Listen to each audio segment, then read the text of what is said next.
Thanks. Thanks everyone for joining us today. What we're going to do is, this is all about the supply chain management masterclass, and this is something we're delivering on behalf of Tyfu Cymru. So we do want to record the session today. So please, if anybody has any issues with being recorded and you want to be taken out of that for whatever reason, then just please drop Sarah and the guys a line after the session, and they can they can make sure your name isn't included on it all. Okay, so Prynhawn da to those of you that are joining us live, and an extended welcome to anyone joining us on the recorded version, which is going to be, which you presumably going to be accessing through the online knowledge hub. So in today's session, we'll consider some common problems that your horticulture business may experience within your supply chain, particularly during these kind of turbulent times, unprecedented times that do have an impact on supply chains. And we'll explore. Ultimately, we'll be exploring some practical actions that you can take. So the session will run for around an hour, and within that will include sort of discussion time and any questions you might have. I just wanted to sort of say a few words about the Leaders Forum, because this masterclass is one in a series of bite-sized online sessions that we're running as part of the Horticulture Leaders Forum. And essentially, the Leaders Forum consists of a series of masterclasses and expert panel debates, as well as one-to-one mentoring by our expert business coaches. And I'm one of whom is Sarah, and I'm delighted to be joined by Sarah Lethbridge, who I'll hand over to in a moment to lead the session. A little bit about Sarah. Sarah's the Programme Director of Cardiff Business School Executive MBA. She's a specialist in lean thinking and service improvement. And essentially, this means that she can help your businesses to take action to make your supply chain work better. So I'm very much looking forward to finding out more from Sarah today. And before I do pass over, I'd just like to say quickly that if you'd like to set up a one-to-one mentoring session with Sarah, then please let us know either in the chat box during the session today, or in the feedback feedback form that'll be sent out to you after the session closes. Or if those of you who are joining us on the recorded version, please get in touch and drop us an email about that. The offer for mentoring is, of course, time bound and subject to availability, so just factor that in as well, if you don't mind. Okay, without further ado, I'm going to pass over to Sarah, and welcome, Sarah. Well, thanks so much, everyone. Really lovely to spend an hour with you this morning. No, is it the morning? It's the afternoon. Oh my goodness, the day's flying away from us. Yeah, so what would be really great, I think Sarah put it, another Sarah, there's 3 Sarahs on this call, put it in the chat. It'd be really lovely to hear a bit more about you, who you are, what your role is in your organisation, what your organisation specialises in, and yeah, what you'd like to get out of this session. It'd be lovely to hear from you. Who wants to go first? Lydia?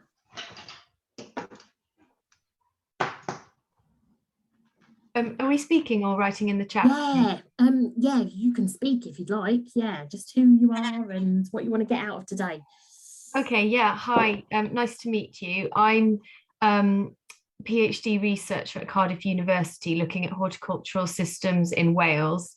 Right. And yeah, my sort of research focus is looking at different cropping systems and practices and how the supply chain influences those practices. Okay. So yeah, it's sort of really great to meet people like yourselves and everybody part of Tyfu Cymru to sort of feed into my research really. And yeah. And Holly, thank you. Holly, are you there?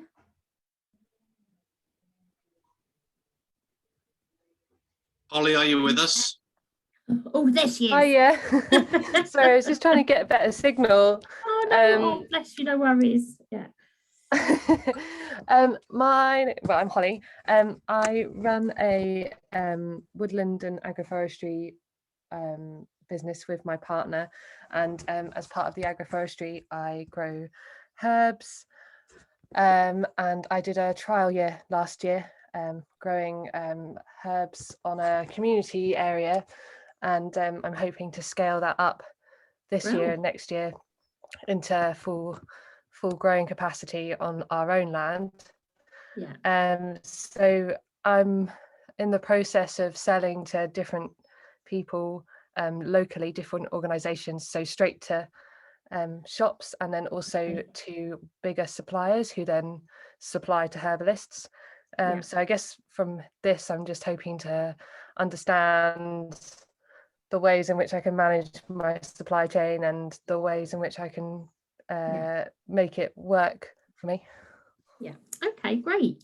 Anyone else want to introduce themselves? We're not sure if Charles is there or not. Oh, you're here. Yeah, what are you doing, Charles? Oh, there he is. Oh, he's. Who are you, Charles? And what's your organisation and what you want to get out of this session? Sorry, please just say it again quickly. Who are you? What do you want to get out of this session? What organisation do you work for or run? Okay. I'm Charles Warner. I run Quinky Young Plants.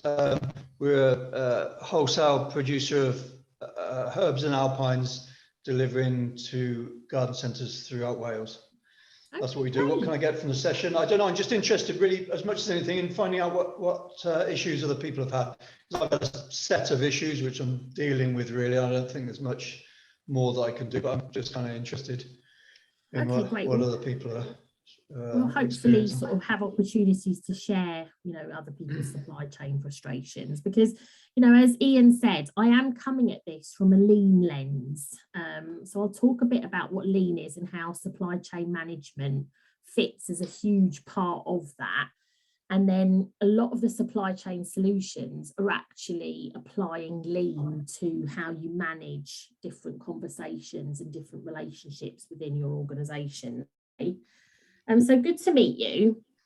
A bit about me.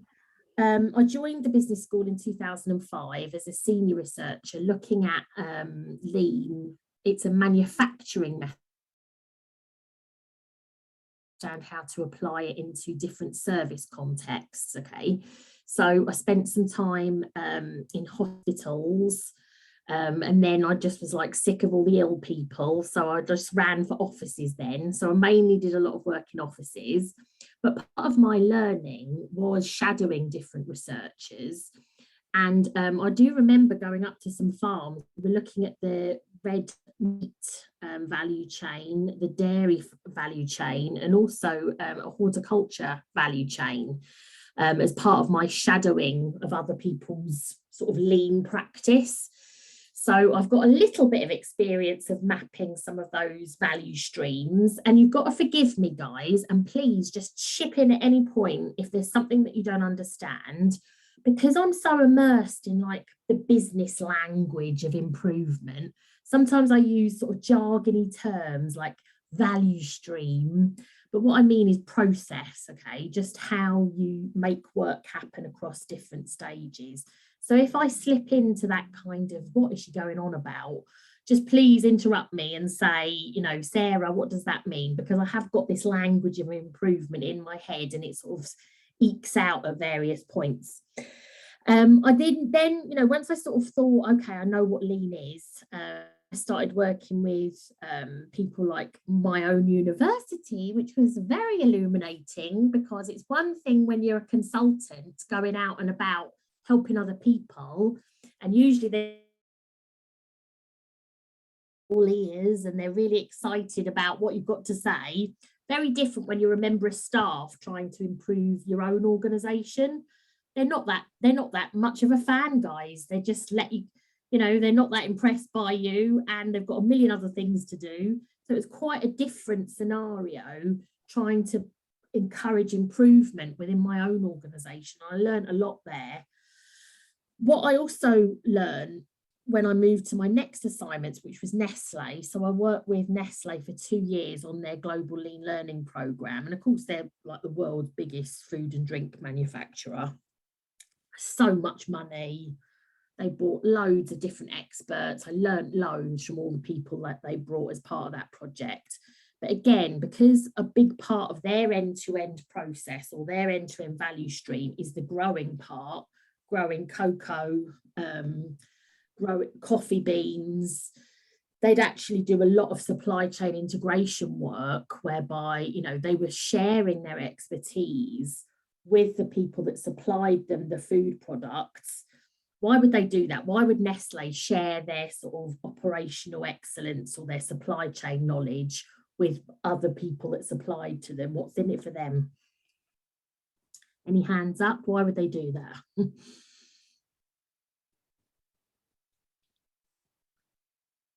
Why would they go out and help the farmers in Brazil? Just to make them more money. Sorry, was someone going to? I was just going to say it was probably to ensure that they're going to have more farmers wanting to come to them. If they're going to give them help, then they're more likely to get more farmers coming to them. And there's this, so that's a lovely answer, Holly. There's a lovely part of supply chain management, which is more than just the big players sort of putting all the little players under the thumb and getting them to do what they want. It should be good supply chain management is having a really or supply chain, because the aim is win-win. Okay, so in those Nestle examples, if they used some of their operational management manufacturing expertise to help people grow coffee beans better, not only do they get increased yields, not only do they get a more reliable supply coming into the manufacturing process, but ultimately it makes more money for the farmers as well. So it should be a win-win sort of dynamic. And that's a lot of what we try and look for within good scenarios. You know, this is the real life of the world, and often win-win is hard to achieve, but a good supply chain relationship, it should be helping each other out, because there's a real appreciation of everyone working together to deliver a product or a service within that end-to-end value stream. Okay, I've taught lots of different consultancies. All a consultant is really are people that have expertise to encourage different people in organisations to surface what's going on and then to help those organisations make conclusions. So that really fits well with a lean approach, basically. So I did a big stint with PA Consulting, I've taught Serco, I've taught KPMG, and that's enabled me to do this role that I've got in the business school now, which is to manage lots of sort of leadership development programs. Okay, so that's a bit about me. I can't tell you that I'm a massive expert in horticulture, guys. I'm really, really not. But what I do know is how to put all of the components together to enable really successful organisational systems, and supply chain management is one of the key building blocks of that whole dynamic. Okay, any questions at this point? No? So I've been banging on a bit about lean, and this is a supply chain management session, but I just want to mention the 5 lean principles because they are a really nice way of seeing the world. And you know, when I started day one in the business school, these were sort of shared with me. Well, I was a bit of a swot and I did read the book before starting. But the more you sort of get involved with working with different organisations, the more you can see that they just make sense. Has anyone looked at lean before? No? Has everyone heard of it? Do you know which sort of companies are lean? It's all the big players, really. So your Nestle's, I mean, and when you put them all on pedestals, none of them are perfect and all of them have got problems. It's come from Toyota, so it's big in Japanese car manufacturing. You can't make a car now without it being lean because you just wouldn't be competitive enough to survive. Aeronautics, it's all over the aircraft industry, but Tesco's is a massive lean organisation. Amazon is a lean organisation. Aldi is a lean organisation. Okay, so lots of the it depends on who you want to supply to, and maybe you're not interested in supplying to some of these big stores. Maybe you're more interested in smaller business supply, but lots of them, this is how they sort of organize their work. And when they work with their supply base, they often want to share their practices so that you're all part of this continued chain together. Anyway, so the first lean principle is specify what creates value from the customer's perspective. Okay, can you articulate to me what value looks like from your customer's perspective? What are the sort of things that they're looking for from you? You can pop it in the chat if you don't want to chip in. I think it might be worthwhile just maybe going around the room with that. Perhaps Yeah. Sarah, I mean, maybe Okay. perhaps picking on someone and. Okay. Quality, definitely. Holly, what are your customers looking from you? Well, I suppose quality is definitely important. Yeah. Organic is definitely important. Great. And I would say not definitely a consistent supply, but a reliable supply. Brilliant. Okay, this reliability is a recurring underpinning foundation of a lot of supply chain management. We don't like surprises, and I know that's easy to say in 2022 when the world is falling apart, but we like consistency, reliability, stability. These are the things on which good supplier relationships are built. Yeah, brilliant. Thanks. Charles, what are your customers looking for from you? They're all different. All of them are different. Fair enough. The big ones want you to always have supply, so continuity. Yeah. Small ones want it really, really easy. They want to get a wide range with just a few mouse clicks. Right. Which we're really poor at. Quality has to be to a standard, but it doesn't have to be above that. It just has to be good enough. Yeah. How often do you a range that sells? They've got to sell fast. That kind of thing. Yeah, but they're all different. Every single one, I would say, is different. How do you get a sense of that value? Because what we know about value is that it changes over time. So, and it's really, really, really annoying, So we talk about today's delighters, which are the sort of, ooh, I love that about that service experience. They become tomorrow's basics because you just want, you had it the last time, so why aren't you delivering it this time? So we know that value changes over time. How do you get in touch with your customers and your suppliers and find out what they need from you, what they want from you? Very hard. Yeah. Both customers and suppliers. I've stood in the car park with my arms like that, trying to stop the car of one owner because I asked him to be at a meeting and we would arrange a meeting and he just wasn't there. It's hard. We're a tiny little producer in a world of much larger producers, and they don't care. So I try and explain what we do sometimes, so that we can start that relationship up. And you see their heads; they don't want to listen. They just look at the floor. It's really, really hard. And on the supply side, again, we're at the end of a long chain. We're really small. They're not that bothered about what we want. I've probably been spending the last 15 years trying to get my main supplier of most things to use my mobile phone rather than my landline. Okay. I just simply can't get them to pass that down to the chain. And so they turn up and they can't get down our lane, you see. So lorry turns up and I don't know they're there. And then I come up to the house and I check the answer machine and there's 3 messages from the driver all saying, I'm in a lay-by, quarter of a mile Okay, away. and you haven't yet managed to make that happen, Charles. So yeah, there's some work to be done from that supplier's point of view. Last time we had a compost delivery, I had to arrange a telehandler to be here to take it off the lorry. Right. So I hired a telehandler, got that all prepared the week before. Yeah.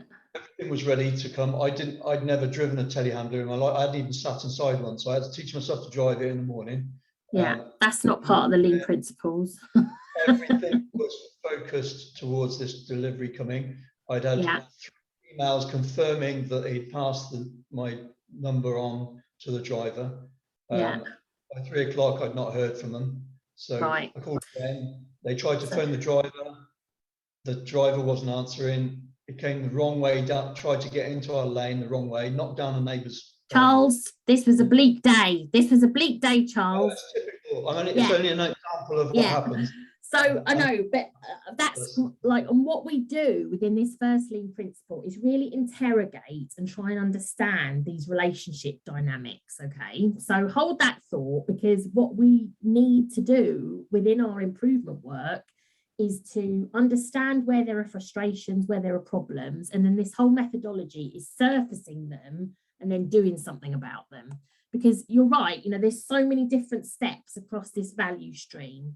So we use the word value stream within this language to just mean all of the activities that happen to deliver value to your customers, which includes your supply chain as well. They're all part of this connected flow in order to make things work and to deliver products and services.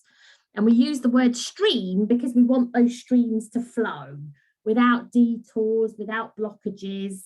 And much of our work is about understanding where there are constraints, where there are pinch points, where we need to put buffer stock in place to protect the flow. We want the flow to keep moving, so we can't ever be waiting for stuff. So sometimes people think that lean is getting rid of all the inventory. No, we like buffer stock if it means that it can keep us constantly working, constantly moving.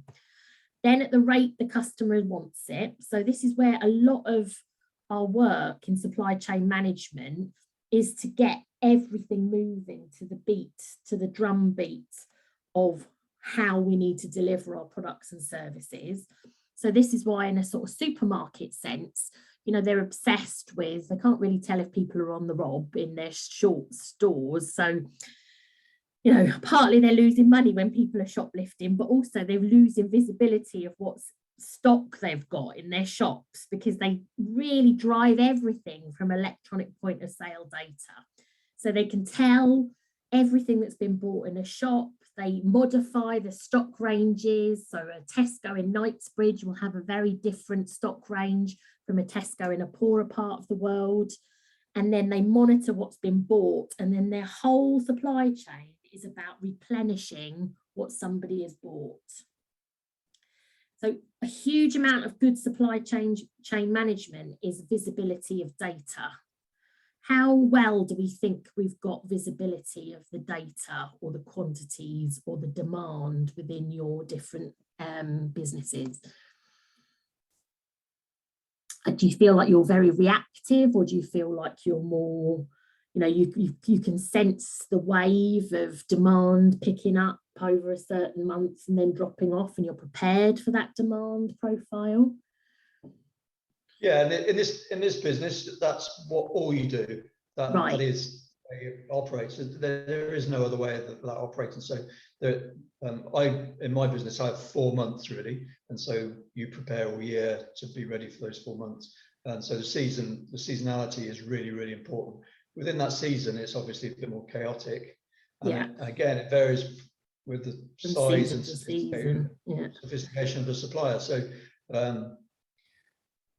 some suppliers will want to phone you up in the middle of the week and they expect a delivery that week, which isn't really something that we can do. But others will do what we try to suggest that they do, which is get an order in by Monday so the deliveries for the week can be sorted out. But it all depends on the supplier. I've just had one just today that wanted a delivery this week. Well, that's kind of insane, really, but I'm going to try to do it anyway because we do insane stuff. But okay, and what about you, Holly? That can happen. happen at any time, and Yeah. normally I probably ought to just tell them that they can't do that.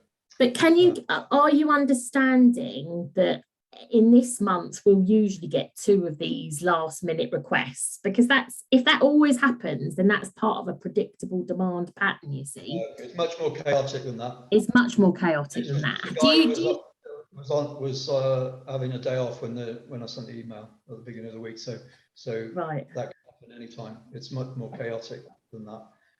What about you, Holly? How do you feel like, you know, do you have good visibility of the demand that's coming in, and then are you mapping your supplies to that demand?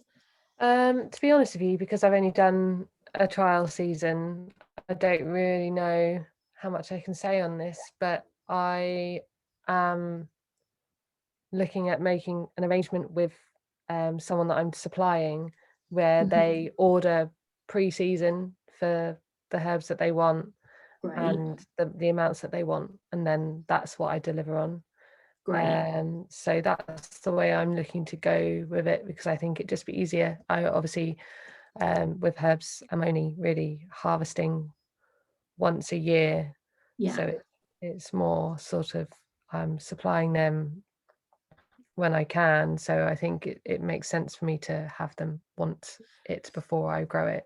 So the really interesting about your industry is this lead time. So we use this term lead time. You can't just magic up plants, can you? They've got to grow, and you've got to develop and cultivate them. So whenever you're looking at your end-to-end value stream, you've always got to factor in that growing period, haven't you, within that end-to-end dynamic. And that makes it more difficult, okay? And we'll talk a bit more about that in a minute. So the 5th lean principle is just an all improvement methodologies, no matter what you're looking at, have this at the end, and you've got to do it forever. Because once you do it once and you fix a few things, something else will pop up. You know, this whole approach is, how do we keep looking at our work, take a step back and keep seeking to improve it? That's what we're about, rather than just head down each day as it comes. We're trying to think more carefully and in a more sort of scientific way about how we manage work. That's everything that we're about. So yeah, I was just interested to see what your value stream looks like. I know we haven't got time really to do a massive in-depth job, okay, but something that is a really good thing to do, have you done this on other parts of your programme, is to look at, let me just share my sort of looser screen, to sort of start mapping out all of the different constituent elements. So who are some of your suppliers? Someone mentioned compost, yeah? What other things do we supply? Do you need in order to do your work? Compost? Pots. Seeds. Labels. What was that, sorry? Labels. Seeds. Marketing trays. Right. Can I do this? Labels. Trays. Yeah. And are these from all different people? Or are they from one supply? That much as they come from the same place. Right. They often aren't able to supply. Last year was a nightmare. No one could supply anything that we needed, but the labels come from a separate producer, but most of it from one place. So a lot of what we do in our work is we try and get stuff out of people's heads into a shared space so that we can do something about them. So we're big on mapping. Have you mapped anything as part of your wider programme like this, like starting to get stuff out and visualising how things work? No, it's a really good thing to do. So once you've got all of these sort of suppliers, these are sort of, I need to move this along really. So these are your sort of inputs really. And then your suppliers are going to be who? Name some name some companies that you use. Flora Media, right? So you can see, you can do this, is just to start mapping out all the inputs, who the actual companies are, Any other suppliers that you need to work with? Melcourt. Melcorp. Is that right? Then Yeah. you're looking at the processes. So you're working with these suppliers, you're looking at all these inputs. What are the steps that you need to do in order, just very high level, we're only doing this in like a 5-minute blitz, okay? So what's the first thing that you do as part of your business?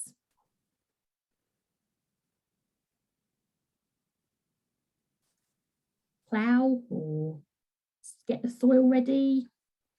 I'm not green fingered. What do you need to do as part of your process? Do a schedule. Plant and water, I'd have thought.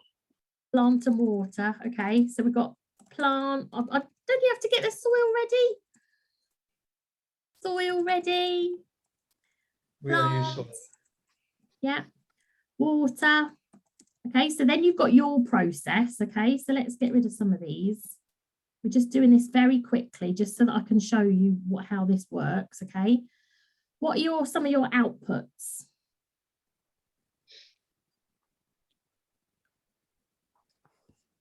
What do you mean by that? Yeah. What other sort of things happen as a result of all of these processes? Oh, we spend money.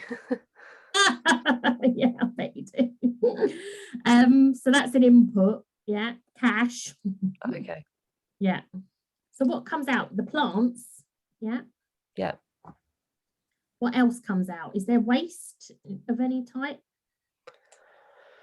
Not really.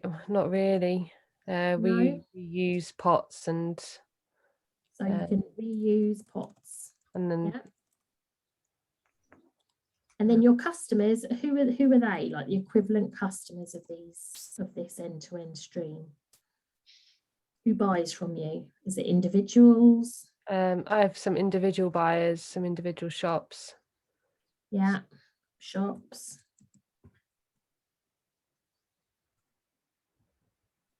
Who else? Herb suppliers buy off me. Herb suppliers.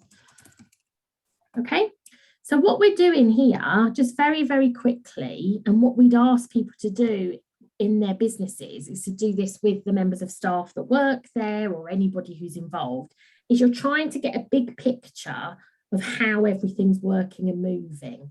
And once you've got this sort of picture of the value stream, then you can start identifying, well, where are the problems? And what is our relationship like with Flora Media? And what are the current issues that we're having with them? And how can we work with them so that they are more predictable and reliable and feed into our process, okay? So this is Melcourt, okay, thank you. We'll put them down as well. So a lot of what we do, you know, when I was like, yeah, I did stuff with Principality and I do stuff with Legal and General, is go in and we start, and this is what consultants do, is they start mapping and visualizing how things work. So you're taking a step back and then you're trying to just sensibly, and you'll know, you know, you're the people who know your businesses best. You'll sensibly say, okay, this is where we need to pay some attention. We need a bit more work here, okay? Because this is a picture of basically, now these are mega companies, okay? And some of them are, you know, there's things about them that we might not like. We might never want to be the size of Amazon. It might be completely against everything that we care about and the impact that they have on the environment. But what we're trying to do is understand the core elements of what makes them truly successful. And in my work, I can see that these core elements hold still, whether you're a one-man band or whether you're like a multi-million-pound company, okay? So go back to what we were talking about in terms of value. Who are your customers? What do they value? And how can you work to be really stable and reliable? Now, what is your plan? What do you want to achieve for the next year? And have you thought about how you're going to achieve that for the next year? Now, it gets very complicated if you're Tesco's, but don't underestimate how useful and important it is to think about, this is what I want to achieve. And I'm sure you've looked at this at other parts of the programme, and these are how I'm going to break up activity in terms of helping me to achieve what I want to achieve. Then we've got a lot of operations management tools which help us to keep getting better. So to keep looking at our processes and doing more and more work, you know, positively, and keep progressing our work. Then let's hope that you've got this, particularly the husband and wife team, a positive working culture where you're happy and that you're really proud of what you do and that you really want to put everything you can into the business. And then this is the one that we're really trying to hone in on, but it's very difficult to do that in an hour, is how do we, and it's a really important part of how these companies operate, how do they understand that true end-to-end, not just the end-to-end processes that happen within their 4 company walls, but how do they work with all the different people to get them all part of the same singing and dancing chain, you see? So supply chain management is this handling of the flow of goods and services from the very beginning right through to the end, okay? And it requires this network or this understanding of this bigger picture, and I think this constant strive to improve all of those different elements. Does that make sense? Any questions at this point?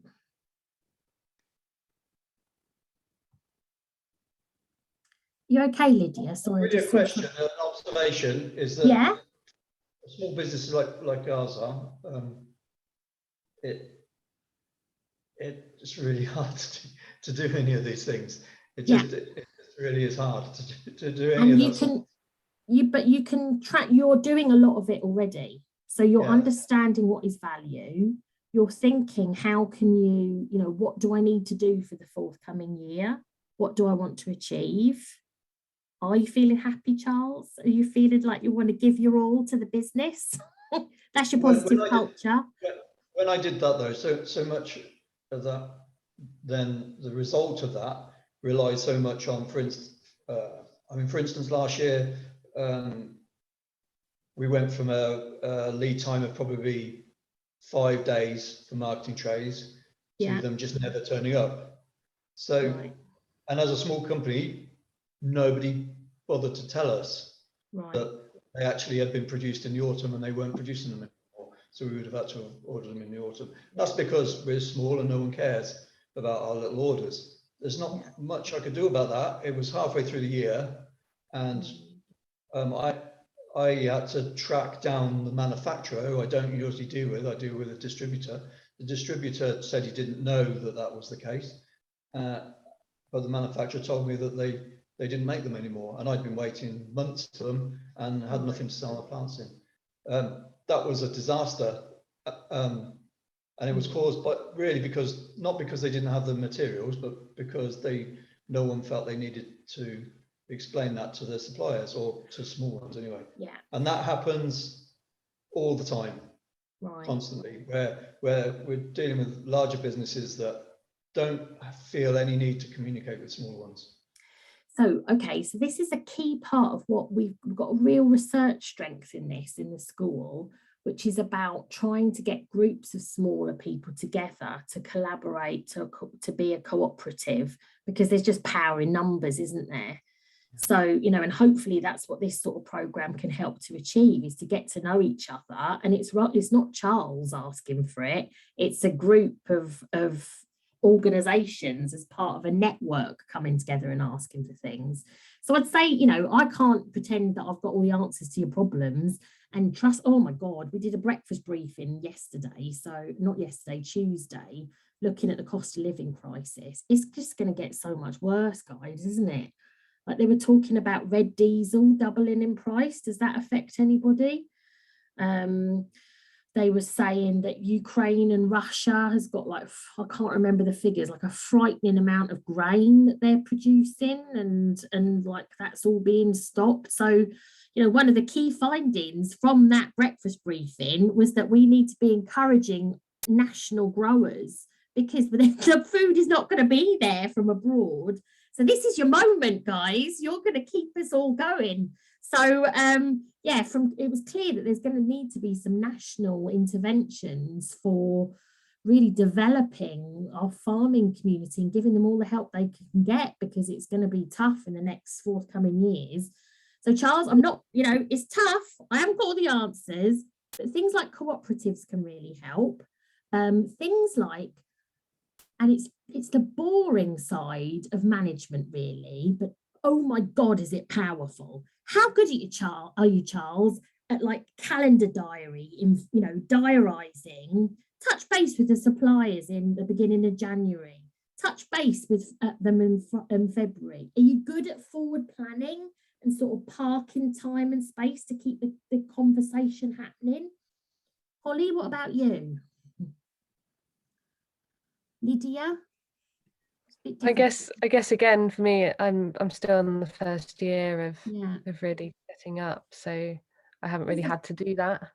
There's a big part of like this being on it and being consistent and reliable, and we call it in lean, right? Ponzi term alert, standard management routines. Okay.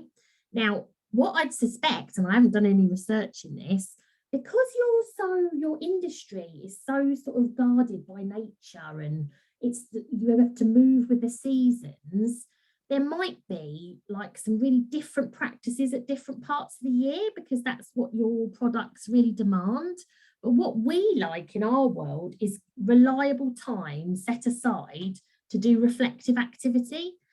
So even though it's December, it's cold, everything's sort of frosted over, we want you to schedule time to go, right, we need to look ahead, and what do I need to plan, and who do I need to touch base with?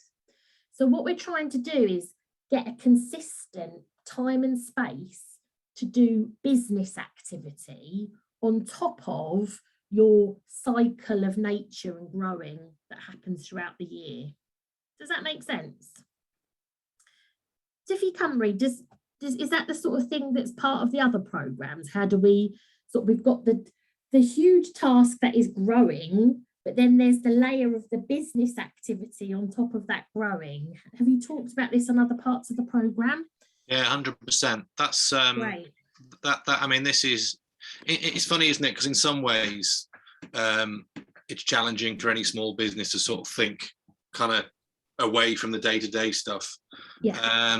But I think what's interesting about kind of what Charles and Holly have been saying, and what's interesting about the sector, I guess, is that, like you say, it is kind of reliant to a great extent on the seasons. And so there is a window of opportunity within the year to kind of focus on some of this kind of more strategic stuff. Yeah. And I think, that's exactly the nature of what the Leaders Forum is all about, which is obviously what this masterclass is part of. So yeah, absolutely.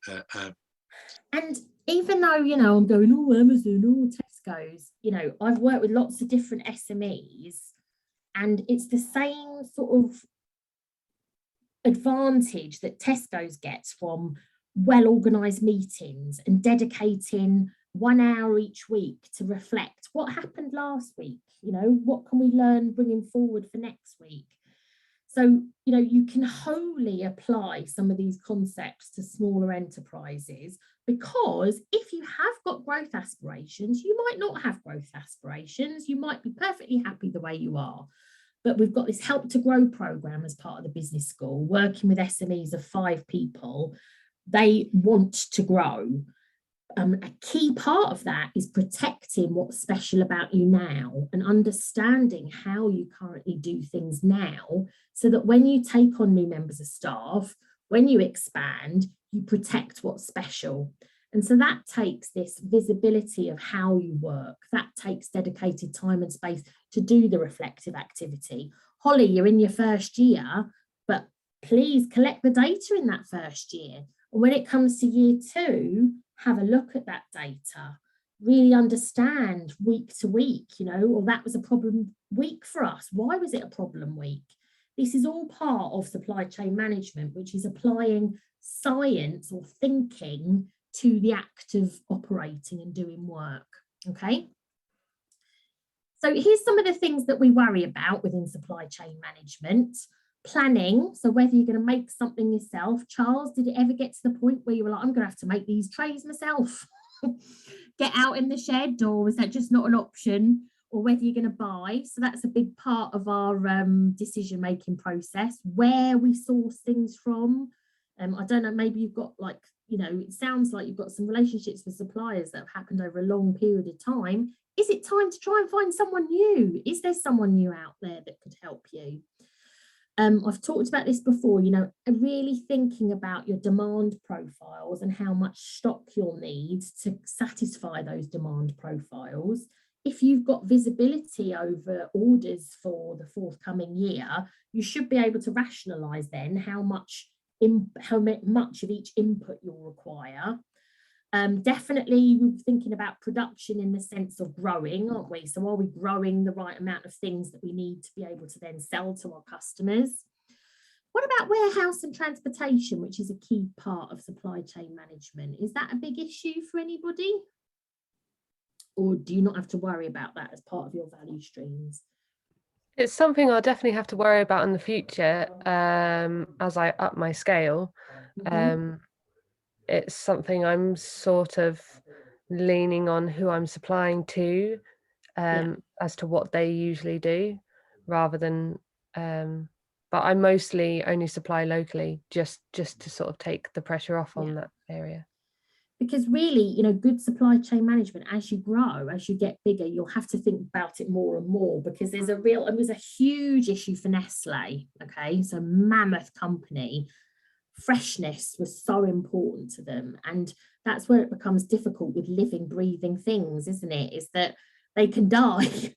So how do we store things so that they're looked after and that they continue to live and that they thrive and they don't wither away and ruin our sales, you know? So really a big part of how you're thinking about this end-to-end value stream, visualizing it, looking for problems, and there's so many different tools we've got to help you identify where there are problems and what to do about it.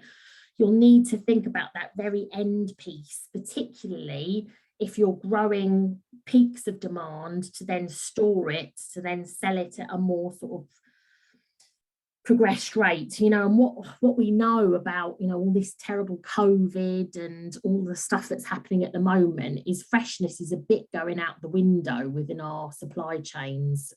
I don't even know if you are seeing it yourself in the stores, whereas things used to last a week, now they're lasting a couple of days because stocks are being just run down quicker and they're storing more things for longer. So there's a lot of then, you know, obsolescence in terms of the dates falling off the shelf. So yeah, and another part of supply chain management is this return of goods. So it's to not think about, you know, that end to end that I've drawn out. It's actually, and you had a big part of that, isn't it? Reusing the pots and you know, maybe reworking the land, reworking the compost back into any waste products back into the earth. So thinking about that entire end to end, worrying about it with a view to how can we keep getting better at this stuff? How can we keep improving what we're about? And one of the ways that we do that is through these 7 wastes. Has anyone seen these before? No, they're genius, really. And it comes from Taichi Ono in Toyota. He used to draw a chalk circle on the floor of the car factory, and he said that he could see these 7 wastes, but they're actually a really good guide to look within that end-to-end supply chain and look for problems. So he used to say that the worst of all the waste was the waste of overproduction. So that is making things that no one wants to buy. Does that ever happen? Do you ever make herbs, plants that you can't sell? For us, the worst thing that we can do in terms of for our customers is to not have things. So you always overproduce a little bit. The trick is to waste it at the earliest stage rather than a later stage. So if you're going to waste anything at all, waste it at a plug stage. Don't pot something that you're not likely to sell in the pot, because you're wasting a bit more, and don't put it into a bigger pot because but judging that as almost a day-to-day thing, certainly a week-to-week thing, where they very quickly lose quality as well. So So, Yeah. but you always have to have, you can't really have just enough. You have to have a little bit more, otherwise you end up not being able to supply, and that's where you're going to lose customers. So there's always a little bit of waste built into our particular way of growing. And how do you look at that over time? Do you map the demand over time, and do you do like a year-on-year analysis? No, it changes every week, because there are certain peaks, things like bank holidays. You need to be absolutely at full production over bank holiday period and this spring period. But within that, you can have little peaks and troughs that can occur at any time.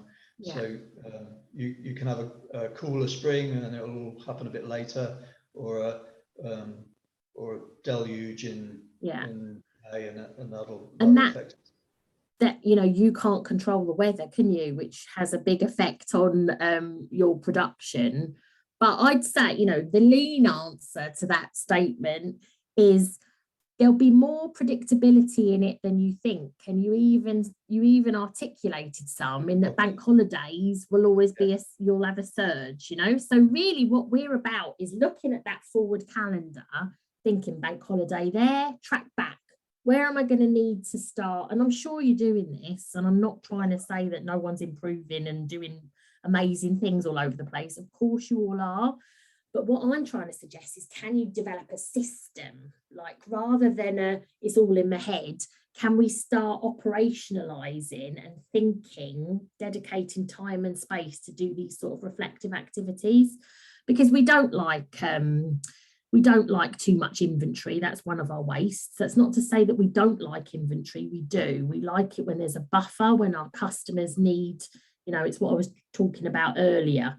Let's get tons of bog rolls in case there's a run on the bog rolls. We like having the store in the warehouse, because it's worse to disappoint our customers and them all panic, think there's no more toilet rolls, panic buying the pasta as well, So it's not about getting rid of all inventory, but it's about understanding what our demand looks like and trying to reduce inventory where possible, because that has an overall effect on our end-to-end lead time. You've also got other wastes and I'm sure that this comes into play on your growing spaces on the farms.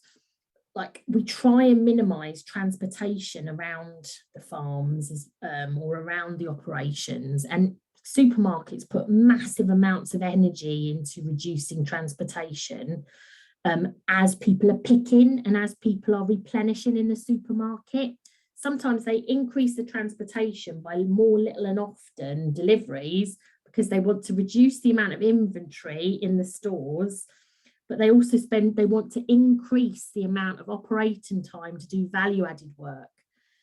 So it's a bit hard to explain in like a couple of minutes, but these wastes are really, really important. And when you're looking at your big picture of, this is our end-to-end value stream, you can start mapping time onto here and saying, oh my goodness, look, those trays just took too long. I can't let that happen to me again. I'm going to have to try and source a different, maybe internet supplier for these trays, or I'm going to have to try and get some sort of arrangement with one of these companies that they're not going to do that to me again, or we're going to work as a collaborative to buy the trays and we've got more protection because it's a bigger order. So what we're doing is we're looking all the time at how we're working, and we're trying to come up with ways to be more thoughtful and better, basically. And there's all these different sort of forms that we can use of looking at the world in order to try and bring about improvements. Okay, so this is, you're talking big sort of system here, but you've got your value added process, which is growing the plants, isn't it? How do we get the inputs to growing the plants in the best way possible? So through our supply chain. How do we then work through all the different levels of our supply chain so that everybody's singing from the same hymn sheet and delivering value, that it's flowing? So there's different tactics that we can use, and some of it might be wholly relevant and you might be doing it already. There's a lot of work put in to getting things that are easy to unpack, so that again we're trying to reduce the amount of time that workers in a business are spending to doing non-value added activity. So we can look at visually how we're moving about our gardens, how we're moving about our farms, with a view to try and focusing all of our workers on doing things that are going to ultimately create brilliant plants and to reduce the amount of wasteful activities that are happening in our different respective areas. You don't need to go to town with all of this stuff, but it can make a difference, you know, and that's how Nestle worked with some of those cocoa growers and coffee bean growers, is looking at their manufacturing process their growing process on the farm, and trying to reduce the waste, trying to increase the amount of time that workers spent that was value added time, not wasteful time. So there's things like milk runs as well. There's so many different concepts and tools. It depends how big you are really, but you know, what we try and move towards within a lean operation is, rather than big bulk deliveries, so from 4 different factories, 5 days worth of stock, we'll try and work again in cooperatives or from our own logistics perspective, having what we call a milk run, to visit one factory, collect 1 day's worth of stock from each factory, and then deliver it a day at a time. So what's the advantage of this system, where we're carrying only 1 day inventory over 1 week inventory? There's multiple advantages. You're not storing as much. You're not making as many journeys. Yeah. You're having to spend less on all of the different products. Yeah. So I mean, it's only, I've only had an hour to spend with you really, but and there's so many different concepts, you know, and really what we're looking at though is understanding the big picture and then trying wherever possible to work together to bring about improvement and change. So I'll send you these slides through the network. There's little videos here that you can watch, looking at like mass manufacturing, supply chain integration. And what we're asking you to do is to not think, oh God, I'm not Toyota and I'm not massive, but to think, well, what are some of the similarities here? And it's about being open and honest with each other.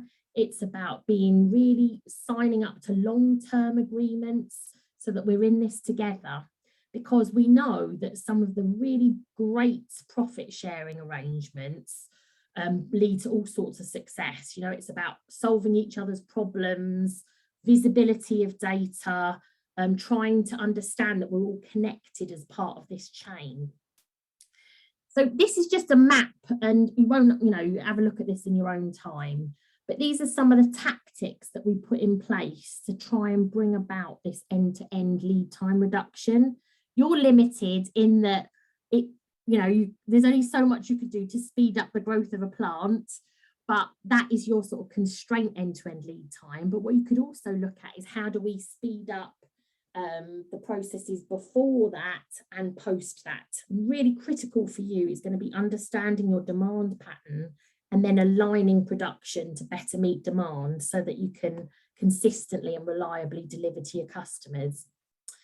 So that's a bit of a rush at the end, sorry, but we have got these little opportunities if you wanted to pick up anything with me, because I mean, in a nutshell, it's about visualising the whole, understanding where there are problems, dedicated time and space to do reflective activity, and then really thinking about how you can work together as a collective, how you can work with different suppliers to be open and honest about what you need and how they could help you. Those are the sort of things that help all of this activity to flow, which is a key part of what we're trying to always achieve.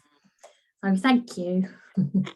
Thank you very much, Sarah. That was fascinating and very informative as well. And there's lots of practical stuff for us all to take away and apply in our own businesses. And I think certainly, you know, one of the things that stands out through the discussion you've been having with Charles and Holly and the guys on the call is that, how important it is to kind of manage this stuff. And I think the key point that I take away from all the stuff you've said, and there's a few of them, but one of the key points to take away is that having that time to sort of step back and think about this stuff, and just I guess it doesn't necessarily mean that you have to sort of have a PhD in supply chain management to start to go away and put all this stuff together, but certainly from a kind of foundational point, having a simple sort of checklist of things to sort of think about and say, right, here's the timeline for this, what can we improve upon, here's the sort of costs associated with this, how can we improve upon that, and that sort of thing. So I think there's a lot of stuff there that we can draw on. Like I mentioned at the start, we are kind of getting a bit pushed for time, really. We're just touching 3 and we wanted to close around about now, but if there are any burning questions, if anybody would like to turn on the mic and ask Sarah while we've got her here, then please feel free. If there aren't, okay, what will happen is this, there are opportunities to ask Sarah in on a one-to-one basis to chat to you about this stuff, which I think from the conversation we've just had could be really, really important to you, whether you're at the start of your journey of your business, or whether you're a few steps ahead and sort of already have things in place. I think it could be hugely important to sort of have that conversation with Sarah. And of course, there's only a certain amount of one-to-ones we can offer through this program, but please do get in touch if that's something you'd like to do. Okay, so I'm gonna close this session now, and just to say one more time, thanks very much, Sarah, for joining us today, and fascinating discussion that you've had, and a very important one. I've got to be honest as well, sat here observing, it was very important to have this sort of discussion with the guys. I think that before we do close, I just want to say a quick few words about the next masterclass that we're having through the Leaders Forum, which is going to be on the 8th of June, which is a Wednesday at 11 o'clock. And that's going to be all about succession planning. So that's kind of about helping you understand how you can plan for change, certainly when perhaps people decide to leave the business, or you decide to move on from the business. It's kind of an important part of your business strategy. So again, it's sort of taking some time out to sort of think about these things can be quite, can be very valuable for your business. So I do encourage you to join us then. And please do stay involved with the forum and take advantage of the training and mentoring opportunities that are on offer that we'll be in touch about after this session today. I don't know if one of the other Sarahs, Sarah Gould or Sarah Don't, want to say a few words before I do close it, but just to say thank you very much for everyone for joining us today. And I've got a little handbook that I'm happy to share with you about some of the tools to start visualizing things. So yeah, I'll send that to you, and yeah, welcome to share it, because the key to all of this really is to just get time and space, reflect, what do we want to do in the future? And I think it solves so many problems. Fantastic, and perhaps we can pin that to the recording of the webinar when that goes up on the Tyfu Cymru Knowledge Hub as well, Sarah, if you're happy to do that. Yeah, no, very happy. Yeah. If you could send that to me, I can share it with the guys and we can do it that way. Great, thank you very much, everybody. Thanks again for joining us, and we'll see you again soon. Bye. Thank you. Bye. Thanks. Thanks.